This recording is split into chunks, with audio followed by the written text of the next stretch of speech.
Bollywood actor Siddharth Malhotra इन दिनों गहरे शोक में हैं। उनके पिता सुनील मल्होत्रा का 14 फरवरी को नई दिल्ली में लंबी बीमारी के बाद निधन हो गया।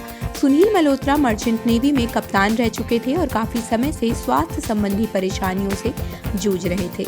अपने पिता को याद करते हुए सिद्धार्थ ने सोशल मीडिया पर भावुक पोस्ट साझा की और उन्हें ईमानदारी, सच्चाई और संस्कारों से भरा दुर्लभ इंसान बताया। हालांकि पिता के निधन से पहले भी सिद्धार्थ ने उनके बिगड़ते स्वास्थ्य के बारे में खुलकर बात की थी।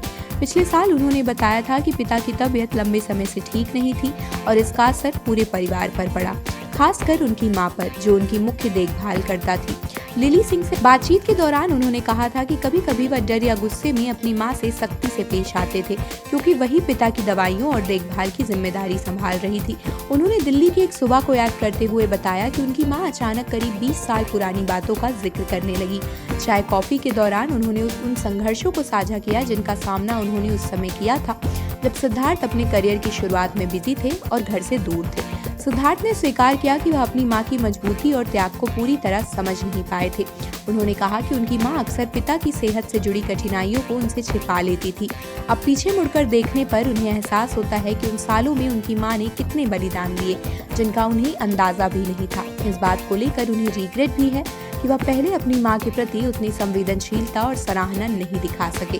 उन्होंने ये भी कहा कि आज इतने वर्षों बाद उन्हें महसूस हुआ है कि उस दौर में उनकी मां ने चुपचाप बहुत कुछ सहा। अब वह कोशिश कर रहे हैं कि अपने व्यवहार में अधिक समझ, प्यार और संवेदनशीलता लाएं और बीते समय की कमी को पूरा कर सकें। सिद्धार्थ के शब्दों में उनके पिता के सिद्धांतों, मां की निस्वार्थ शक्ति और खुद के जीवन के अनुभवों की झलक साफ दिखाई देती है। उनके लिए माता पिता से मिले संस्कार और मूल्य आज भी उनके व्यक्तित्व और कला की नींव बने हुए हैं। आप देख रहे हैं सौगंध टीवी, सौगंध वतन की।